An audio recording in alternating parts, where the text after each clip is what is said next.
Já fazemos contato com o Lima no Peru, com o Marcelo Duó e Maurício Ferreira, que já falam conosco direto da capital peruana. E para introduzi-los, nada melhor do que música que representa o Peru e o povo peruano.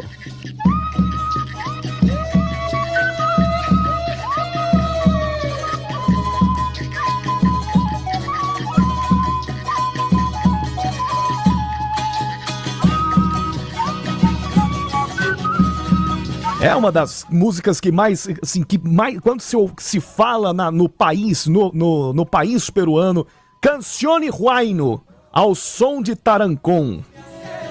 Marcelo Duó, que é afeiçoado na música universal, e o Maurício Ferreira também já deve ter se lembrado. Maurício Ferreira, boa noite pra você, seja bem-vindo, tudo bem? Tudo bem, Yuri Queiroga, grande abraço a você, a todo mundo que acompanha o Band News na área. É isso, já aqui na capital peruana, e a cidade de Lima vai entrando no clima aí dessa decisão da Copa Libertadores da América, assim como a gente já vai também, Marcelo Duó, entrando no clima dessa cultura peruana com uma música que o Yuri Queiroga há pouco colocou por aqui também nessa abertura do Band News na área. Tudo bem, Duó? Um abraço. Tudo jóia, Mauricião, boa noite para vocês que estão aí no Brasil. Yuri Queiroga, meu amigo, música andina é música raiz aqui do Peru, mas eles não ouvem isso no dia a dia, viu? A gente já pegou carro por aplicativo aqui umas 4, 5 vezes hoje e é ragaton do começo ao fim do dia. Mas com certeza. Mas sempre vale, claro, porque a música andina tá na cultura deles aqui, tá na raiz deles. Né? Mas tempo não... de alguma gastronomia local? Diga lá, Yuri. Perdão, Maurício. Não, mas não só no Peru, mas Colômbia, Equador, Venezuela, o Chile também, o que o reggaeton tá incutido, e não na América Latina como um todo. O momento é reggaeton.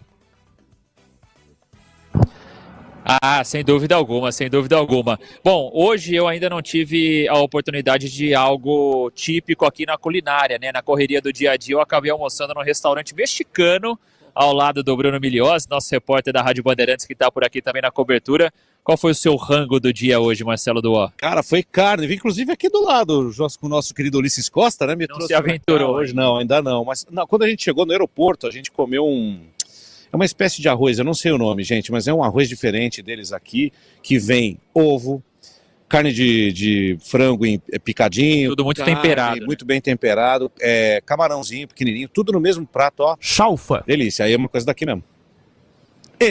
Exatamente. Boa. O homem é demais. Ele sabe tudo. Você sabe que eu ouvi uma frase hoje muito legal de um taxista desses. Ele falou pra gente o seguinte: o que vocês fazem com os pés, a gente faz com as mãos aqui para cozinhar. Então, enquanto a gente é bom no futebol, eles são bons na culinária. A culinária peruana é sensacional, mas precisamos mergulhar mais ainda. E amanhã não vou deixar passar. Amanhã já vou atrás de um bom ceviche por aqui pra gente também se aventurar ao longo do dia.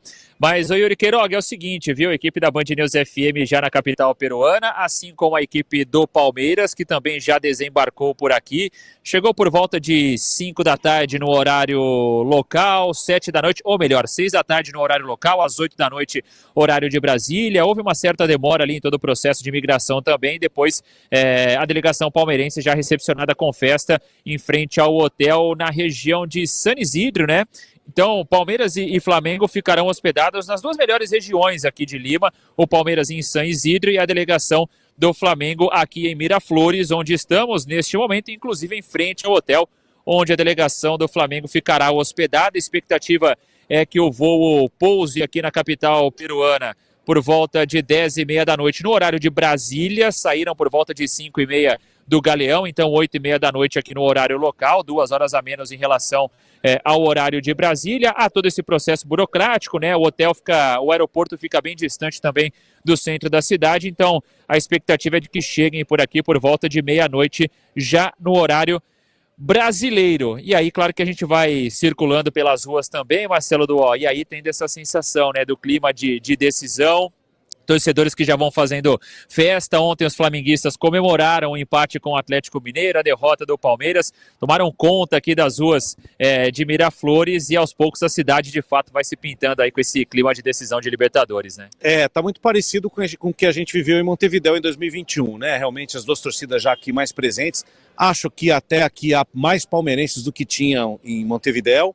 Já houve relatos de alguns entreveros, Mas a gente também, agora há pouco, na Praça del Mar, que fica a uns 300, 500 metros daqui, a gente viu cenas muito legais das duas torcidas juntas, em restaurantes, ali trocando ideia, conversando, tirando foto e tal, e vivendo esse momento. A gente já viu aqui também na região que tem muito restaurante aqui em Miraflores, lugares que já estão convidando os flamenguistas para assistir ao jogo com bandeira, com distintivo, e já tem também lugares para os palmeirenses se reunirem, principalmente mais para o final da semana, para eles ficarem cada um na sua, para não dar problema, né? Mas amistosamente por enquanto, todo aquele clima bélico que havia aqui na cidade em relação à parte social, política, deu uma boa acalmada. Então tem muito policiamento, muito mais polícia na rua, viatura e tudo mais. Acho que a gente vai ter uma final tranquila. Houve essa divisão quase que automática, né? Os flamenguistas chegaram e tomaram conta aqui da região de Miraflores, então ficarão justamente nesse bairro, que é um dos mais sofisticados aqui da cidade de Lima. Consequentemente, ficam próximos aqui ao hotel onde a delegação fica concentrada, e o Palmeiras faz exatamente o contrário, né? Deve permanecer ali no entorno de São Isidro, onde o elenco ficará também concentrado, e os torcedores. São Isidro também é uma região que oferece muito dessa gastronomia local, dos bares para o pessoal poder curtir a noite, então os palmeirenses ficarão hospedados e concentrados num outro local aqui da cidade, para que justamente não haja esse encontro diariamente, embora, né, acho que vale a pena a gente sempre repetir o que o Marcelo Duó disse. Foram poucos casos desses enfrentamentos, de alguma confusão. Acho que no contexto geral a gente tem um cenário bem legal assim, de torcedores se cruzando aqui nas ruas, num cenário claro de provocação, desde que ela seja sadia, e que seja assim também nos próximos dias. Ô Yuri, eu sei que o seu relógio está um pouquinho apertado hoje, então vamos lá, né? O Flamengo está no voo nesse momento, divulgou a lista de relacionados para essa viagem com o Pedro, e aí faz muito mais a parte de você ter o cara no grupo, viajando com toda a delegação, do que necessariamente à disposição para sábado. É praticamente impossível a presença dele, né? Estava na reta final da recuperação daquela lesão no braço direito, teve uma lesão na coxa, então Pedro está praticamente descartado, a não ser que haja algo muito impactante nessa recuperação e assim, muito surpreendente para que ele reforce o time no sábado, mas é praticamente já uma carta fora do baralho. Veio muito pelo contexto de ser uma decisão, assim como o próprio Gonzalo Plata, que foi expulso na semifinal contra o Racing da Argentina, também foi relacionado nessa lista de atletas que viajaram aqui à capital peruana, então muito por isso que esses nomes apareceram. E claro que a principal dúvida nesse momento desse time do Flamengo, tá na sua dupla de zaga, né? O Léo Ortiz não joga desde a partida contra o Racing, justamente, se recupera ainda de uma lesão no tornozelo. Danilo e Léo Pereira, a princípio, jogam, mas claro que fica esse ponto de interrogação, principalmente na cabeça do técnico adversário, de qual será essa dupla de zaga do Flamengo, né? Até por isso que você falou, são 7 jogos, né, sem atuar, e não tem ritmo nenhum. Eu acho que vai de Danilo mesmo, porque você não vai fazer uma mudança tão brusca em cima da hora do grande jogo da temporada, né? Ele deve ficar ali à disposição no banco. O Palmeiras também trouxe todo mundo, até o Paulinho veio, né, justamente para todo mundo fazer parte. Então, eu acho que vai com a dupla tradicional e ver outro tipo de encaixe para marcar o Vitor Roque, que vai correr justamente do lado do Danilo ali, né? Então, esse ajuste vai precisar ser feito, porque o Danilo não tem a mesma velocidade, embora ele tenha uma experiência que lhe permita cortar caminho, mas eu acho que a zaga do Flamengo é aquela que tem jogado no Brasileirão. Mas é isso, né, Duó? O Abel, a gente sabe que tem essa característica, né? Ele traz muita responsabilidade para ele, então ele faz questão de, nesse momento, tirar o peso de todos os jogadores do Palmeiras. Hoje pouco se falou sobre uma sequência de 5 jogos sem vitória. Ontem, apesar de uma partida com os reservas, mas o fato do Palmeiras ter perdido mais uma chance de colar no Flamengo e ainda seguir na luta pelo título do Campeonato Brasileiro, então ele traz essa responsabilidade para ele. Embora a fala da Leila hoje seja algo que vá na contramão do que pensa o seu próprio treinador, também me parece um pouco parte desse contexto de, vamos falar de Leila, vamos falar de Abel e pouco vamos falar do que o Palmeiras pode aprontar no sábado nessa decisão, né? Para mim está muito claro, porque o Abel não ia dar uma declaração daquela sábado, né, que o campeonato acabou e depois a gente vai ver, se não tivesse falado com ela antes. Eu acho muito difícil, dentro da cumplicidade que eles têm, que ele tenha feito isso autonomamente. Então, para ela vir e falar isso, tem 2 efeitos. O efeito na arbitragem de sábado, que vai olhar e falar, peraí, né? Então não tá tão assim, o pessoal não tá tão em cima da gente, e a gente vai ficar falando disso até quarta-feira, até sexta-feira, e a gente não fala do time porque a gente não tem informação do time, né? Então, e joga a responsabilidade pro lado aqui do Flamengo. É aquele jogo mental que antes de uma decisão costuma ter bastante. Yuri, então a gente vai seguir por aqui em frente ao hotel onde a delegação do Flamengo ficará hospedada. Vou acompanhar tudo, depois a gente também conta aqui na programação da Band News FM, só para não deixar batida em relação... Oi, diga. Tô ouvindo a movimentação da torcida aí, Dá para ouvir? Torcedor do Flamengo se manifestando aí, ó. Eles estão na outra esquina por aqui, mas já marcam presença, né? Houve uma festa muito grande hoje na saída, né? No embarque da delegação ali no aeroporto do Galeão, aproximadamente 10 mil torcedores, apesar de um pequeno confronto com a polícia também ali já no finalzinho da festa, mas fizeram justamente um último incentivo bem bacana também a essa equipe do Flamengo. Só para fechar também em relação ao Palmeiras, né, Yuri? Essa lista de convocados e relacionados do Palmeiras não divulga, mas hoje estivemos presentes, então acompanhamos. Vieram também Lucas Evangelista e Paulinho, 2 jogadores do departamento médico que não estão à disposição do técnico Abel Ferreira, e também o goleiro Everton. Esse talvez faz aí uma corrida ainda contra o tempo para ficar à disposição no banco de reservas, mas o Carlos Miguel será o titular. Por muitas semanas, né, houve essa discussão de quem jogaria a final da Libertadores. O Everton não se recuperou 100% a tempo, então o Carlos Miguel será o titular no jogo de sábado no Monumental, mas o Everton ainda nessa corrida contra o relógio para quem sabe pelo menos ficar no banco de reservas, senão Marcelo Lomba estará lá como goleiro reserva. Se dentro de campo a gente falava de um Palmeiras talvez com uma dúvida entre Bruno Fux jogando como um camisa 5 ou Aníbal Moreno, a exibição de ontem do argentino mais uma vez acho que resolveu todos os problemas do Abel, né, Eduardo?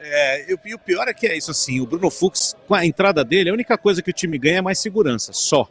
Porque o passe dele, embora as pessoas elogiem, não se compara, por exemplo, com o que o Richard Rios fazia, com o que o próprio Aníbal fazia com o Richard Rios em campo, que eu acho também isso está impactando o futebol do Aníbal, né? Mas o Aníbal está numa fase terrível e quanto menos expô-lo é melhor. Vai o Bruno Fux certamente como 5 mesmo. E aí, Yuri Queiroga, será que o Abel vai escalar os 11 jogadores que foram preservados do jogo de ontem contra o Grêmio, né? Seriam Carlos Miguel, aí talvez uma linha de 3 zagueiros, com Bruno Fux, Gustavo Gomes e Murilo, com Kelvin pela direita, Piquerez pela esquerda, Andréas Pereira, Rafael Veiga e Alan. Lá na frente a dupla de ataque, Flaco Lopes e Vitor Roque pelos 11 poupados. Talvez essa seja a escalação de sábado, mas o Portuga gosta de aprontar, né, Yuri? A ver o que vai ser feito nessa escalação de sábado. Antes de liberar vocês, enquanto tá aí uma grande festa da torcida do Flamengo, olha, ó. Hino do Flamengo, entoado aí, ó. Aos poucos os torcedores vão chegando e aí eu vou te contar, viu, Yuri Queiroga? A polícia vai ter um trabalho por aqui porque eles vão ter que cercar praticamente todas as ruas desse hotel em Miraflores. A torcida rubro-negra vai marcar uma boa presença por aqui para recepcionar também os atletas. Antes de liberar vocês, eu ia perguntar a vocês, a gente ouviu aqui a sirene da polícia e tal, como é que tá a percepção de vocês em relação à segurança? Porque o Peru, recentemente, teve envolto em convulsão política, convulsão social. Como é que foi a percepção de vocês nesse primeiro dia aí em Lima? Vamos lá, né? O Peru ainda, a capital Lima, segue em estado de emergência, né? Foi decretado lá no dia 22 de outubro, prorrogado agora no dia 20 de novembro. Então a cidade segue em estado de emergência, com uma onda de protestos contra a atuação política por aqui do presidente interino, também num combate às extorsões dos narcotraficantes aqui aos comerciantes locais. Mas sendo bem sincero, Yuri, e isso já foi me dito ontem quando eu cheguei por aqui, conversava com o motorista por aplicativo que nos deixou no hotel, de que esses bairros que por enquanto nós estamos convivendo, Miraflores, São Isidro, são bairros mais nobres, mais chiques, né, mais sofisticados aqui da capital peruana. Então a gente não teve esse acesso ainda a todos esses problemas sociais que vive a capital peruana. Não sei se o Duó teve a mesma sensação. A gente foi retirar a nossa credencial. O bairro em que fica a Federação Peruana de Futebol já é um bairro um pouco mais simples, lembra um pouco o meu querido Capão Redondo, de onde eu vim, e dá para ver que a diferença é muito grande, né? A gente está aqui nos Jardins, né? Trazendo para a realidade de São Paulo. É um bairro chique e as coisas aqui não chegam, mas também conversando com esses mesmos motoristas, disseram o seguinte: olha, o que havia de mudança em relação à política está sendo feita, entre aspas, eu não sei que lado que ele defende, não me interessa, mas aparentemente tudo está calmo nesse momento. A palavra que ele me disse é essa, E acho que também muito da expectativa para essa final fez com que também todo mundo desse uma segurada, e depois que tudo acabar não sabemos, né? Eu acho que esse é o ponto principal também. Eu estive em Guayaquil com o Silva Júnior em 2022 para a final entre Flamengo e Atlético Paranaense, e a cidade vivia um cenário muito próximo a esse que vive hoje a capital peruana, Lima. E houve meio que um consenso entre todas as partes, governo e tudo mais que você possa imaginar de, não será bom para a nossa cidade, para a nossa imagem, nessa semana com muitos turistas, com muitos brasileiros por aqui, que a gente tenha um cenário do dia a dia. Então a coisa foi cessada meio que por uma semana, isso me foi dito também por um motorista local, e depois os problemas naturalmente voltariam a aparecer. Acho que essa é a dúvida também, algo que pode acontecer aqui em Lima, né, justamente pela presença de brasileiros, de turistas, e a atenção da mídia também voltada aqui a Lima por essa final da Libertadores, que as coisas sejam apaziguadas durante uma semana e depois acabem voltando ao normal, né? Existe uma dúvida que eu tenho, né? Se a coisa for como 2019, em 2019 as torcidas organizadas das duas equipes, Flamengo e River, né, ficaram atrás dos gols. Mas no meio do estádio, e é o mesmo estádio, tudo ficou um pouco junto, porque as pessoas foram comprando e tal. O procedimento é o mesmo. Então, aí talvez a gente tenha que observar como é que vai ser o comportamento da polícia, dos seguranças, quando essa turma aqui encontrar a turma do Palmeiras dentro do estádio, né? Os setores atrás dos gols são específicos, então os torcedores do Palmeiras ficarão à direita do banco de reservas, torcedores do Flamengo à esquerda, mas as faixas centrais, as arquibancadas, são setores de camarote, setores mistos, então nesse ponto haverá o encontro ali, claro que a gente espera na maior normalidade e também no clima de paz, para que ambas as partes desfrutem dessa grande decisão no sábado, que a gente vai contar tudo na Band News FM, Yuri. E contaremos nos próximos dias com a grandiosa cobertura que já se inicia direto de Lima, na capital peruana, já com Marcelo Duó, com Maurício Ferreira, nos próximos dias com o reforço do Bernardo Ramos, também direto de Lima.